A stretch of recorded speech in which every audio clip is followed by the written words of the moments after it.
All right, Alexander, we are joined today with Stanislav, who was with us on a live stream about 2 weeks ago on a Duran live stream. We are happy to have you with us again.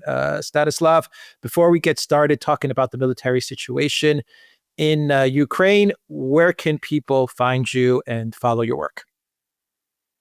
Gentlemen, thank you for having me on. I've got a YouTube channel, Mr. Slavic Man, with a K for not a C. I've got two Telegram channels, Stas Tudaya Obratna in English. That's for the Russian language one. And then Stas was there for the English language channel. All right, now we'll have those channels linked up in the description box down below, as well as a pinned comment in the comment section. So, Alexander, Stanislav, let's talk about what's happening in Ukraine on the front lines. Indeed, and let's focus on the military situation because there's a huge amount of discussion about this in the media. And as I'm sure you know, Stanislav, there's been a lot of diplomacy at the moment, and a lot of the opposition and hostility to the diplomacy that Donald Trump has been trying to carry out in order to bring the war to an end. A lot of the opposition in Europe is predicated on the assumption that the war is again in stalemate and that the Russians are running out of momentum, that they are in fact exhausted and that they can't keep this thing going much more, and that all we have to do is wait a few more weeks and months, and eventually something will happen on the battlefronts, which will presumably cause the Russians to crack in some way. Now, is that your conception of where we are? Is that where we actually are? Because I'll say straight away, I don't see this, but you're closer to the situation than I am, and perhaps you could tell us what you think. Right. And actually, should be going down there within the next week and a half. So I'll be able to next time give you a much better update. Well, first of all, let's begin with Europe gave Russia a very, very big gift, particularly when it comes to the grain deal when it said no. But most people don't understand. I think what the main misconception right off the bat for most Westerners, particular politicians, is that Putin is some kind of dictator. He can do on a whim whatever he wants to do, which is very, very far from reality. Putin is also very legalistic. So he's actually quite limited in what he can do, which most Western politicians don't seem to understand. It's like, oh, we'll talk with him, and then okay, fine, maybe we'll give him the Donbass, he'll give back the other the territories that Russia has occupied. Well, he can't do that. In fact, the Russian military cannot stop as long as any of those territories have now been accepted by referendum into the Russian whole are fully in Russia. So as long as there's 1 square centimeter that's occupied, it's a state of war, basically. Whether it's a declared state of war or not declared, it doesn't matter. By the Constitution, everything has to be returned within the Russian boundaries, which means Zaporozhye city and surrounding areas, Kherson, which is on the other side, 30% of Donetsk Oblast, which hasn't been reconquered yet. Lugansk is like 99%, I think was what they were saying. It's about 1%. It's a very small area left. And of course, the two small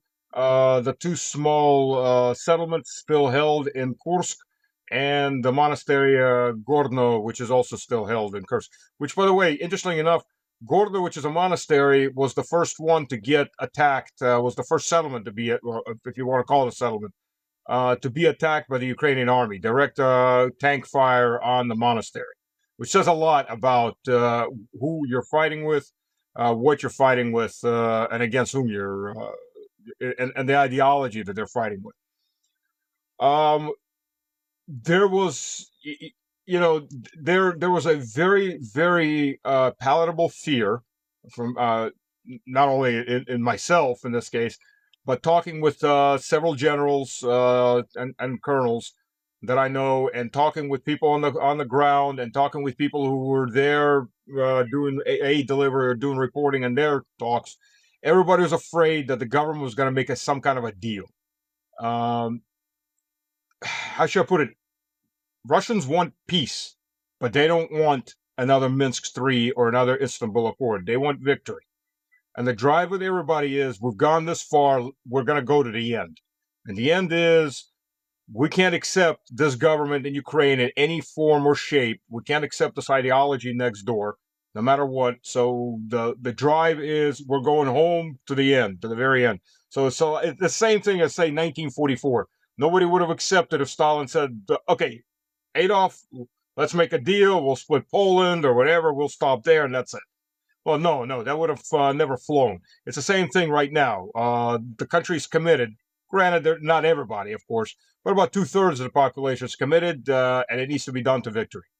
As far as the military on the ground, no, units are being rotated. Let's begin with that. I know one brigade in particular that just got pulled off the line.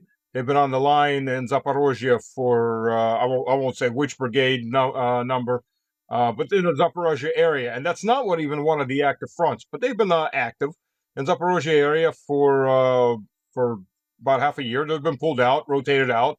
New brigades been rotated in. So there is rotation, continuous rotation. There's another thing, and everybody's hoping for this, and I'm surprised it hasn't happened yet, to be honest.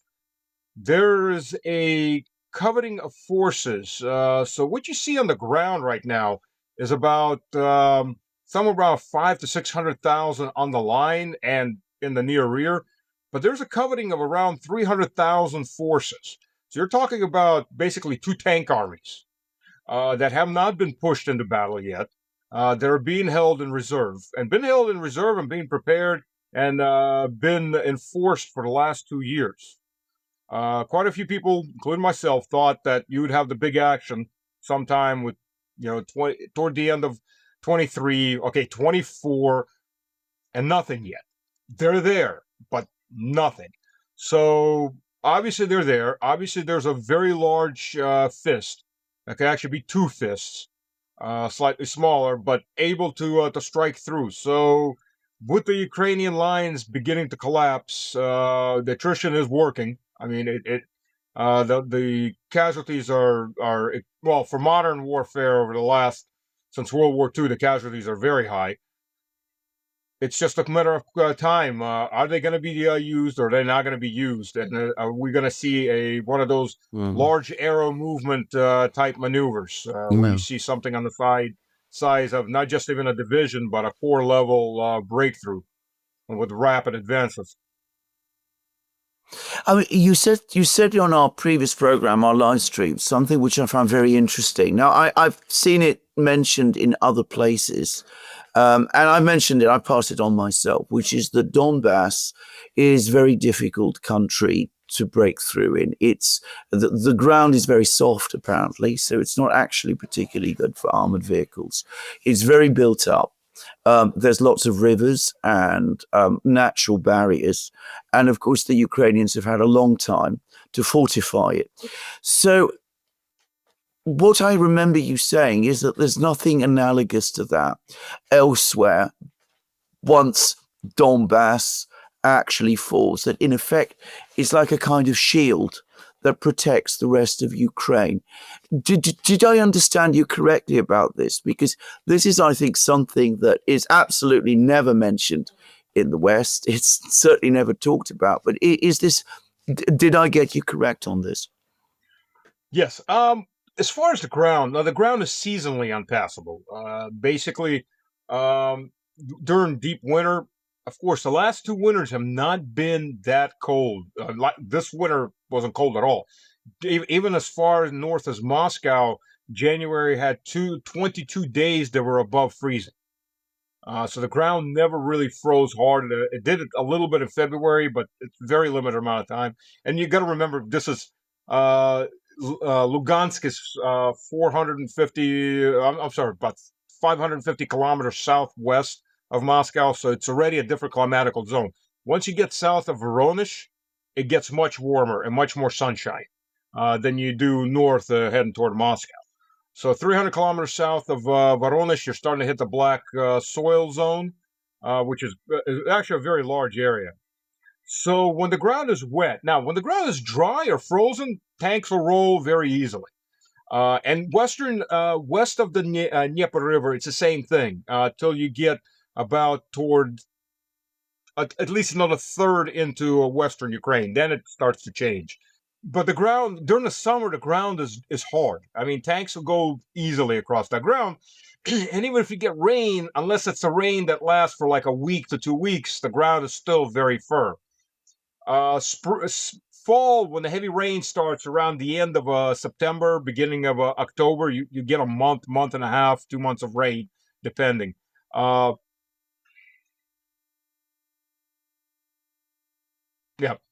you get about 2 months of rain, so the tanks can't pass through that.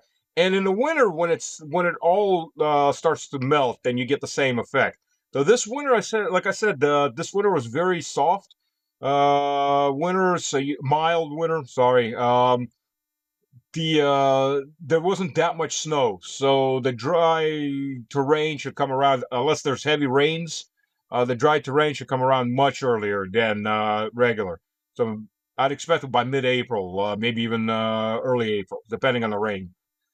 In winter, if it's a cold enough winter, tanks can roll on that. But during the other times, right? Yeah, you can't go through. Now, but that's one issue. That's one issue. The biggest issue, and it was an issue back in 1944 too, is the Donbass is a huge, very deep and very long agglomeration of settlements. You break out of one settlement, and then 2-3 kilometers, you're in another settlement. And that's only gotten as you had urban sprawl. You get Donetsk, the next settlement. It's like in the U.S. and you've been in the U.S. You leave one city, but it never stops. The urban sprawl just keeps going for another 20, 30, 40 kilometers. It's just built up and going out of any major city. It's the same thing. So it forms a natural barrier because, again, you have to fight house to house. And the Ukrainians, since 2014, were reinforcing, trenching, bunkering. I mean, they were pouring hundreds of tons of cement, reinforced cement. They were putting in elevators in areas to put artillery pieces underground. They could push them up and open fire. Machine gun posts, the same thing. So it's an extremely difficult terrain. 44, the Germans had prepared defenses there too, but they didn't have that much time to prepare the way that the Ukrainians have had. But the Red Army in 43, end of 43, beginning of 44, was also difficult breakthrough. But once they got through it, it was just a run to the Dnieper, and then even on the other side of the Dnieper, the Germans weren't able to hold. So basically looking at the same thing. Now with Pokrovsk, Pokrovsk makes a whole different reality because everything to the northeast of Pokrovsk, that entire front line feeds off of Pokrovsk. Now the southern branch of Pokrovsk main artery has already been taken and cut off. Going back to Dnepropetrovsk from Pokrovsk or Krasnoarmeysk, that rail line, while still active, is under direct fire. So it's basically under a tactical siege. So getting anything into Pokrovsk is already much, much more difficult. And thus feeding the northeast becomes almost impossible. They're still working. It's still working, but it's already much lower volumes, which is why they're fighting so hard for Pokrovsk. Because when Pokrovsk falls, that entire line up to Svatova is cut. There's no supply, and then those forces either have to very hurriedly retreat west toward Kharkov, or face being cut off, being rendered without fuel, ammunition, and being basically effectively being non-combat capable. Mm. Why are the Russians putting so much focus on advancing south of Pokrovsk, southwest of Pokrovsk? We've had reports over the last couple of hours that they've been pushing, that they've captured a village. Apparently it's an important village called Zaporozhye, not to be confused with the city of Zaporozhye. Are they heading to the Dnieper? Is this, or are they looking to establish a long front line to outflank Pokrovsk from the south, which is a lot of what people are saying? I mean, is it the Dnieper that they're moving towards, or are they looking, as I said, to cut off Pokrovsk because Pokrovsk itself would be a difficult place to capture? Short answer is yes.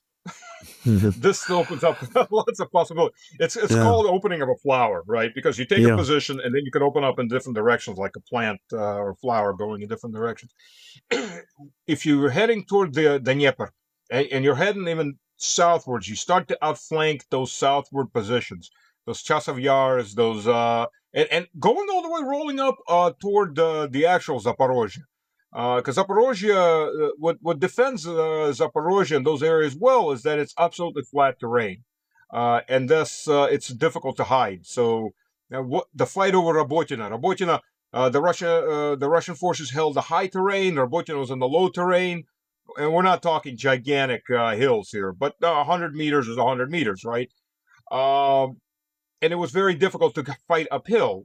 The Ukrainians held Rabotina strictly on a political because it's absolutely pointless as a strategic point.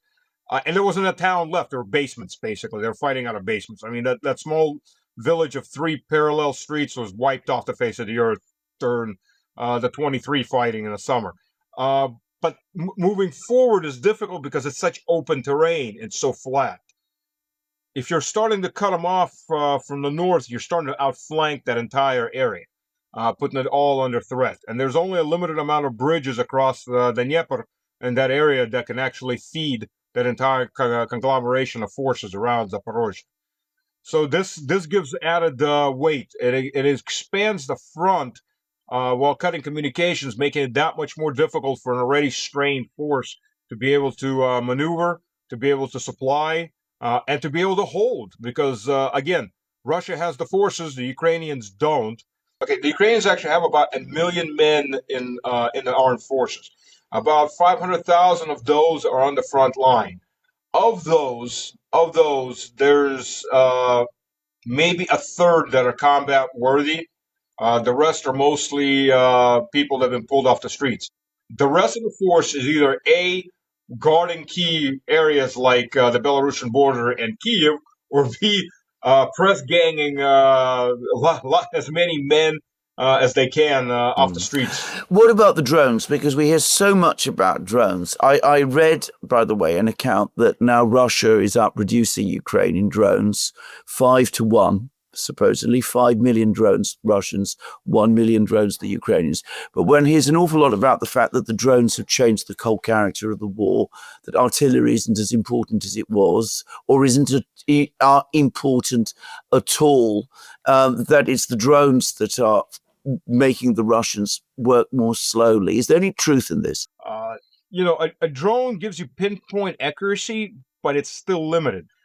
Just so you understand, what the videos you see, that's about 20% of the drones. The other 80% of the drones don't make it to any targets. Plus, a lot of the drone operators get killed off because the drone operators, especially operating those areas, they usually get taken out by artillery or FOBs or aviation. You can track a drone operator back by the signal. There's equipment for that too. Drones, by the way, you can block all the drone signals too.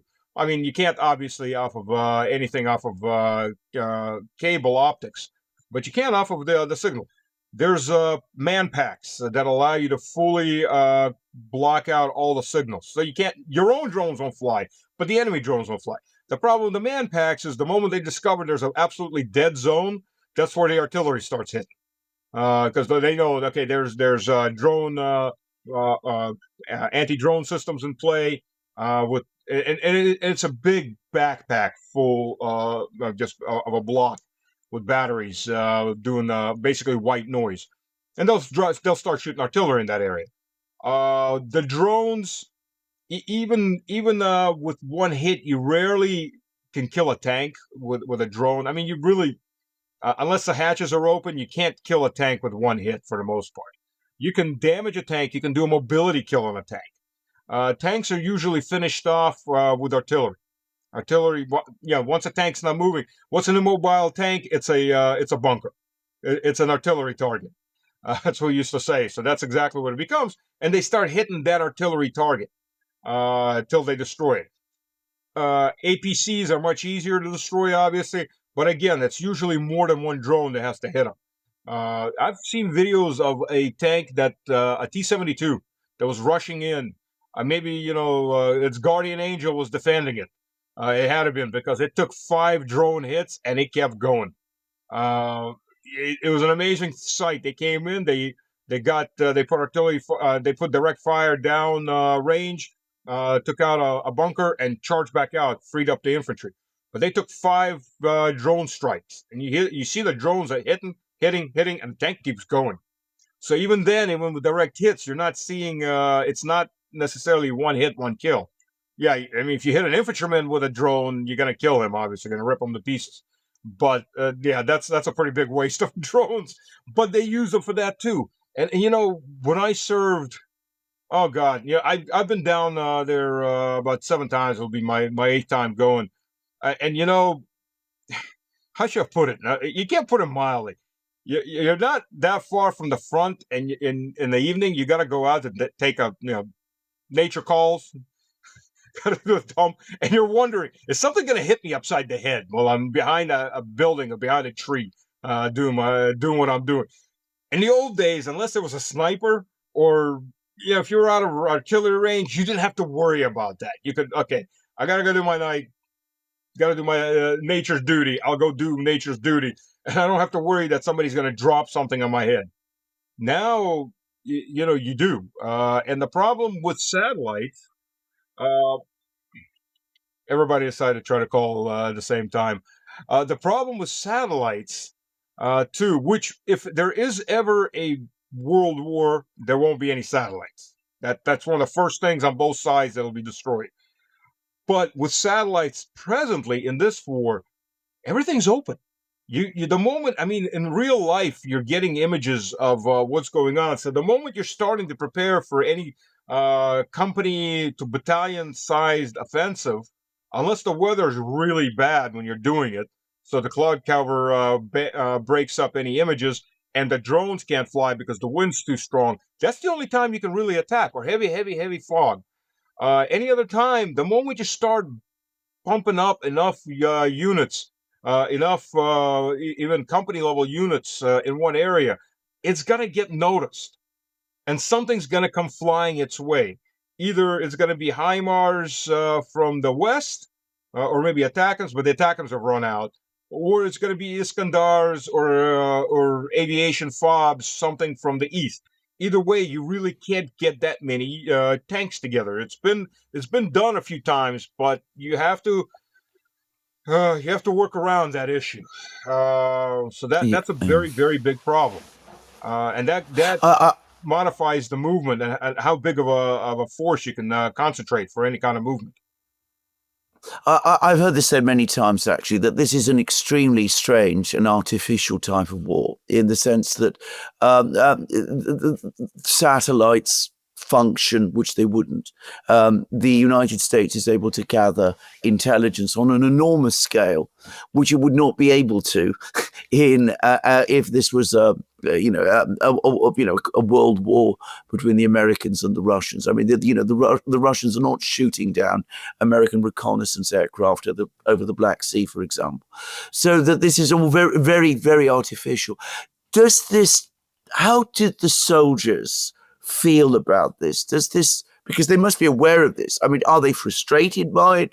Do they ask, why does Putin not authorize, more direct action against these, surveillance assets that the Americans have? Are there complaints about this? What is the general sentiment about this in the military? Well, I'll tell you. Of course, everybody wants everything to move a lot faster. And the truth be, if a major breakthrough on a division to a corps level occurs, enemy drones will become a much more minor problem. Simply because if the front's moving fast, drone operators have to be pretty close to the front, and they become very, very vulnerable to being overrun, being destroyed by mobile artillery, being destroyed by infantry that's moving fast, and they just won't have as much time to set up. So the more stationary the front, or the slower the front's moving, the easier it is for the drone operators. Mm.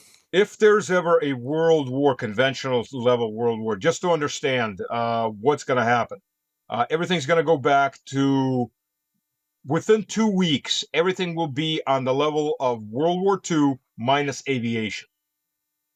Because the reality of it is, first of all, the S-500 and the S-550 in particular can take out low-flying satellites, spy satellites. Most of your spy satellites are not in high orbit; they're in low orbit. And yes, they can read the license plate of a car, and they can, but they're not going to exist for very long. Satellites aren't maneuverable. They have a very limited amount of fuel. They have a very limited amount of that they can maneuver with. And it's compressed air.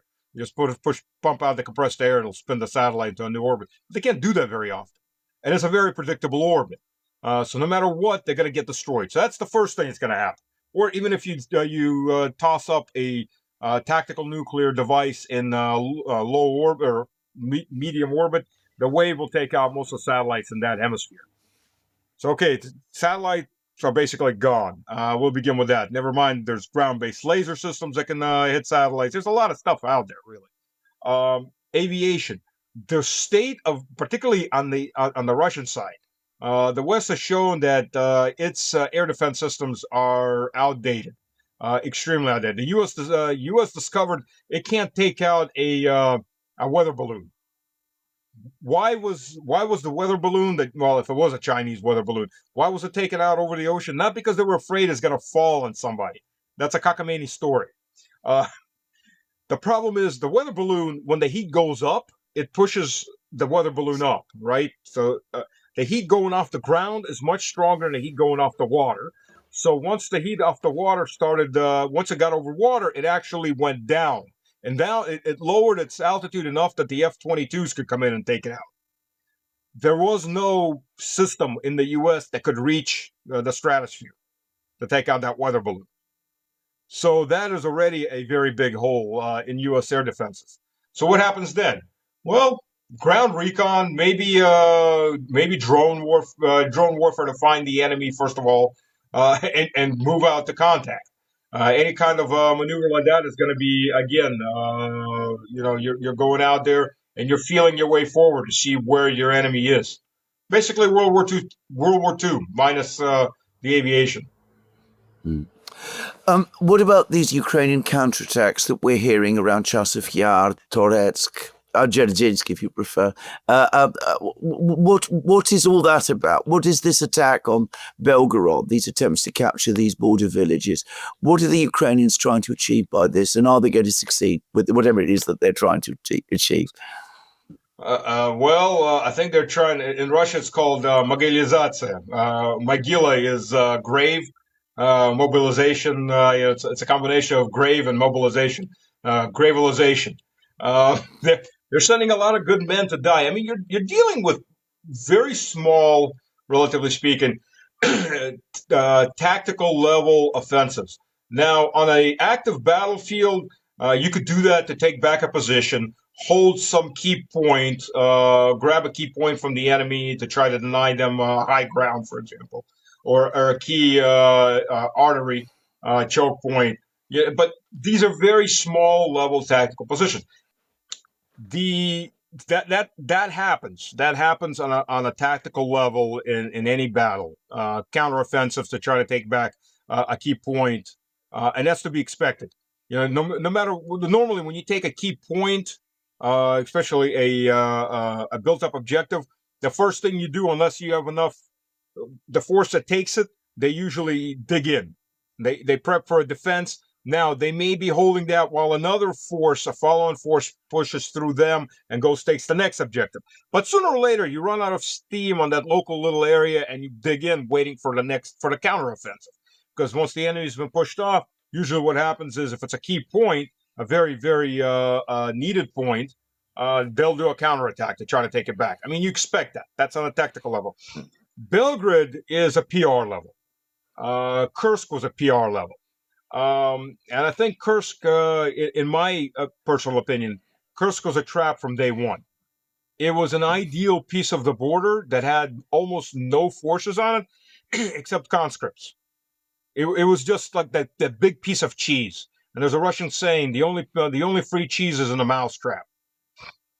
And they went for that cheese. Oh, look, there's a nuclear power plant too. That's not that far off. We can do this. We're going to grab it. It was the easiest and most lucrative piece of the border. And once they got in there, now you couldn't keep forces anywhere close to the border. You had to keep that trap baited. Now, once they got in there were enough forces that were pulled up relatively quickly that any attempts for that nuclear power plant were zeroed out relatively fast. Within 3 days, they had no chance of getting that to anymore. Any of their flying columns that were going in, they were only effective until the front on those roads stabilized, because you're dealing with forests, a heavily forested, swamped area. Once they stabilized, those flying columns were just exterminated on contact because they had no heavy armor. And once they hit entrenched infantry, they were destroyed on the spot. And that happened about around the 4th, 5th, 6th, 7th day, and that stopped after that. And then you started going more into positional warfare. So, but Russia had no interest in closing the Kursk front pocket. It wasn't strategic for Russia. Never was. The only thing that was maybe strategic was making sure they didn't grab the nuclear power plant. It wasn't strategic for Russia, but it became strategic in a PR sense for the Ukrainians. So you continued pushing on it to create that pressure without taking too much, and the enemy kept pumping troops in there, kept pumping troops in there. And a lot of very veteran troops were going in there, which accelerated the move on the east, obviously, because they were pulling off. The units they pulled off the east were your fire brigades, like the 42nd Motorized Brigade is a prime example. And what a fire brigade is, for the viewers that don't know that, it's a firefighting brigade, basically, is what you call it. Wherever the enemy breaks through, you have a mobile brigade in a certain amount of frontage. Their job is to run around and plug holes, stabilize the front, then they get pulled back, and they go stabilize the front somewhere else if needed. And they keep running back and forth, running back and forth like that. Now, those brigades got pulled back, and they got shoved up into this Kursk adventure. But so the moment they're gone, any hole that's breached in your line, you have nothing to plug it with. You're grabbing everything and everybody you can. This happened, by the way, in Artyomovsk. Why there wasn't an effective second line after Artyomovsk? They gathered 2,000 construction workers, lots of construction equipment, and then Sirsky threw them into the battle. He mobilized them, gave these construction workers rifles, threw them in there, and they all died. And relatively within 2 days, because these weren't combat-ready soldiers. They weren't soldiers. They're civilian construction workers who were there to build the next line. Whoops, no next line. Lots of equipment, lots of dragon teeth lined up, but never put out, and so on and so on. So idiotic decisions like this, idiotic decisions. And this was the same thing. They went in there when the Kursk pocket was closed. And if you saw it, it was closed fast. When it was time to close it, when these negotiations, they were going to try to use it for negotiations, the pocket was closed relatively quickly, within a couple of days, really. They had killed, and this has been admitted in the West, 70,000. 70,000 dead Ukrainians. That's a big question of how many heavily wounded that can no longer come back to service. So probably quite a few of the wounded died without being able to be evacuated. So we'll say probably another at least 30, 40,000 that are no longer combat capable, that are heavily injured. And another 10,000 or so have been have been eliminated in the last 2 weeks. They're holding on to those little pockets, and they're being surrounded. And a good chunk of that borderline Sumy is being surrounded by pincer movement. So, and they're still being fed by one road. So it's relatively easy to interdict the supply line. So yeah, they've got a lot of problems, but the whole thing was PR. Anybody that got to the point where you saw that your line of advance has been cut off, you have no chance to get to that nuclear power plant. You really have no chance of holding. They had I think up to 100 settlements. But to understand what a settlement is, most of those settlements are crossroads. 2, 3, 5, 10 houses. That's not a built-up position you can hold. And they're not beside each other, so you don't have a continuous line. They can be walked around, separated, encircled, hit from different directions. So it's not a solid front you can build on, and you don't have time to build on it, especially in heavy forested areas where the enemy can just as easily filter through your own lines. that's a point where they should have said, look, we could do it. Now we're going to leave really, really quickly. But that would have been bad headlines. And we're all, we're fighting a unique war in that luckily the enemy, in this case, the Ukrainians, they are fighting for headlines, not necessarily for victory on the battlefield, but for headlines. Mhm. One very last question, Stanislav. Lots of talk going around about a Russian offensive coming. Do you think this is likely? And if it is coming, what do you think is likely to achieve? I mean, is it going to be the knockout blow? Oh, I very much hope it's coming. I've been a cheerleader of that since quite a long time ago. And yes, the warfare that's going on right now is not how I was taught. And then that was, and honestly speaking, most Russian officers that grew up under Soviet Union were never taught this way of warfare either. So it was extremely alien to everybody. That's not even. It's a mix between World War One and like Vietnam. These types of very hard to understand. The big knockout blow, the capability is there. I think the political will wasn't there. McGregor was very right, and I'd been saying this on the Russian side from day one. And Colonel McGregor had said this several times on the U.S. side. The government in Russia was afraid of spooking NATO by making too fast a move, and then NATO would be forced to deploy and come in hard. At least that was the fear on the Russian side. But the reality of it, not understanding Western mentality, was you're having the exact opposite effect. If the Russian army had come in hard, like it did at first, NATO would have run away from that war really quickly. There would have been no supply. There would have been, let's talk peace. But the moment they noticed, oh, they're moving slowly. Oh, they're incapable. Oh, we're going to take them. Oh, and every day just built up that ego trip. Oh, we can take them. Oh, they're incapable. Oh, they don't know what they're doing. Oh, they're crappy soldiers. And then the propaganda kicks in. Oh, they're selling their tanks for $1,000. They're on their bicycles running back, which, by the way, a lot of the mercs from the West that came in at first, that's what they were being taught. You're going to go on a safari to kill Russians. This is going to be really cool. They're all running away. We're just going to chase them right over to Moscow. When they got there, it was a little bit the other way. No aviation, not enough artillery, and the Russians had everything. So yeah, that was welcome. This is not Iraq. This is not Afghanistan. It's quite the opposite of it. That was something that hit very hard. And for NATO, they're watching a slow and cautious approach. If you're slow and cautious, that means you're incapable for a lot of these NATO generals. And McGregor was saying that on the American side. And I've been saying that for the last 2 years. If we want a World War III, we're taking the exact correct approach for it. Because we're building up the ego on the NATO side, and they're thinking Russia's incapable. We're running out of washing machines and dryers for our missile systems. And you think it'd be actual telephones. At least it has a navigation system built into it. But reality is, I think the political will on the side of the Kremlin has always been, we don't want to overstep it because we still want to have negotiations. But I think finally it has just become absolutely clear. There cannot be any negotiations. We're looking at, I mean, realistically, copium is a drug that goes around everywhere. It's not just limited to the West.